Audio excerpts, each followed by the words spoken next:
میرے نبی صلی اللہ علیہ وسلم نے دو کام سب سے زیادہ کیے ریاست بنانے سے پہلے. ایک یہ کہ خیرات کی، غریبوں کا خیال کیا.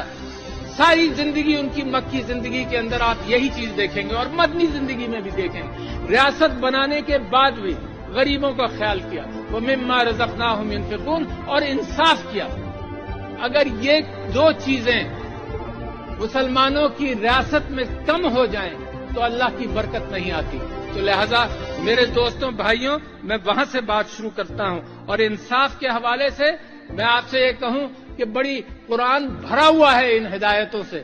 انصاف کے اندر ایک واقعہ مجھے یاد آتا ہے حضرت داؤد علیہ السلام کا، کہ دو فرشتے آئے، انہوں نے اپنا مقدمہ بیان کیا اور ایک کی بات سن کر حضرت داؤد نے فیصلہ کر دیا.